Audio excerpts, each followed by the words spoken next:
I'm on day 4 of 7 of the Leminisi chase, and in today's video, I want to talk about how I plan to build her out, and I'm absolutely going to build this legendary attacker.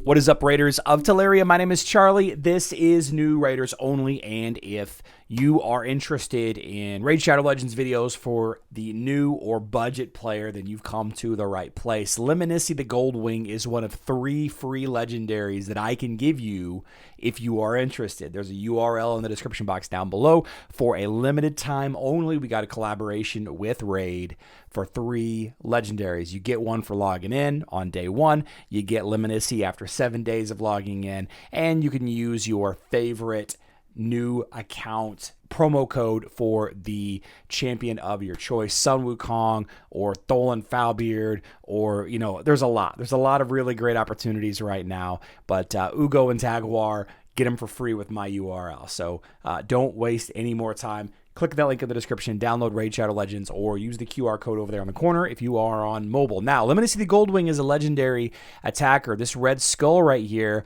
is different. A lot of you are going to be building up an account that is based off of my offer here, and you're going to get a really, really nice blue, right? And of course, Tagoar is blue. Tagoar is blue, and Uugo is blue. Now, I got 2 in a rack, which is a void support on this account, but many of you are going to pick up Sun Wukong, and that is the 4th and final champion in the affinity bonuses: magic, spirit, force, and void, right? And that's one that's kind of missing. We don't really have a ton of really strong force champions, and as a matter of fact, the Sylvan Watchers don't have a lot of free legendary champions either. Leminisi is just a really good opportunity, and all you have to do is log in 7 days in a row. Now, this champion looks really cool, and she is kind of like a hybrid attacker. I think that you're probably going to see most use out of her in faction wars, right? In the crypts and all of that. But, you know, not for nothing, she's got a couple of interesting abilities. We have Intercept the Threat, which is a double attack to a single target. Now, what's really strong about this ability is it can strip buffs. 4 of them, and it's a 100% chance.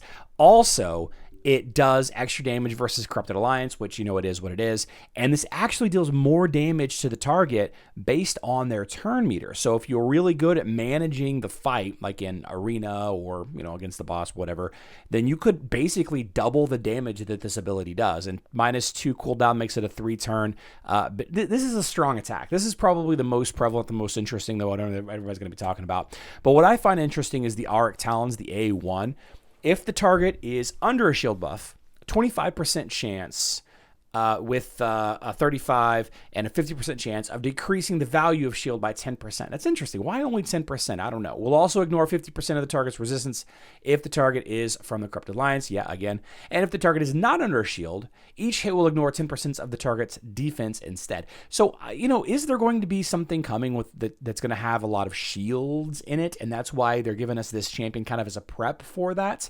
I don't know. I just think it's kind of fun, kind of interesting. Now, when it comes to how to build this champion out, there is a number of strategies, but she's going to do really well getting you through a lot of the things. She's not a very highly ranked champion in every category, so she's not going to be the one that's going to be the go-to for every single activity, but I think you'll find use for her in a lot of different places. The first thing that we got to talk about is going to be her blessings. This is pretty straightforward. When she's 1 to 4 star awaken, you want to use Nature's Wrath. When she's 5 to 6, you're going to swap it over to Crushing Rend. Pretty straightforward, right? Pretty easy, pretty straightforward. Most of you are going to fill out her customization with this kind of pattern. And this is a very recognizable, very often used pattern for attacking legendaries, attacking champions in general. I'm not surprised to see it broken down like this. and you know the straight up nuker is only slightly different.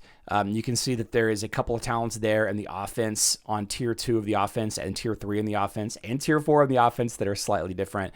This is going to be make her more of a nuker. The support are, you know, effectively, they are the same. It's just going to be those changes in the offense. So general purpose on the left there, and this is more of a straight up nuker, like for PvP, I guess, and all of that whenever you try to build her out that way. Now, one of the things that I've been doing as a prep for Leminisi is setting up some gear for her. Now, I haven't quite decided which of these recommended stats that I'm going to be chasing. You have the old standbys, the speed sets, which I can never get enough speed sets.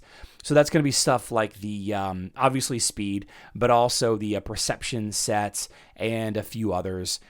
The Savage set, ignoring more defense, is always good for an attacker. Critical hit rate, critical damage, attack percentage, and of course accuracy is also on point as well.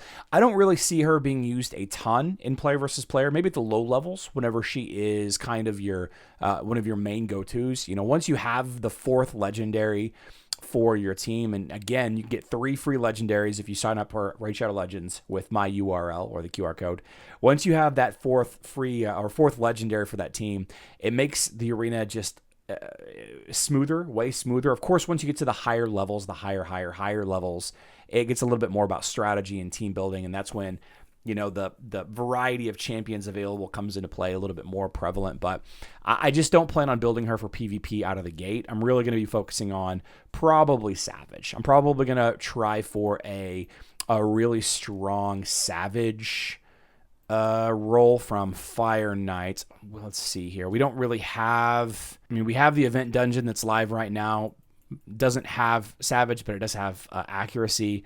You know, Pinpoint is in here, which is kind of interesting. You know, that's pretty good. It's bonus accuracy, 32% speed, and it goes up the, you know, you need to have like a full set of it. I actually probably should jump in this and grind this out a little bit today. I think I'm going to do that as I kind of go to bed here. We'll get pretty deep into it. Got 3 weeks left. Yeah, we'll grind that out a little bit, and then we'll set it up to autoplay, and away we go. So let me know how you plan to build her. I love taking a look at these reviews and the recommended artifacts. I love reading this stuff. She's got 3s. She's not showing as very popular right now. Like across the board, she's not. But she is a free, gorgeous legendary for a faction that is kind of underdeveloped as far as free and easy to get champions. So yeah, hope everybody's having a great week. I love you all. Good luck in Teleria.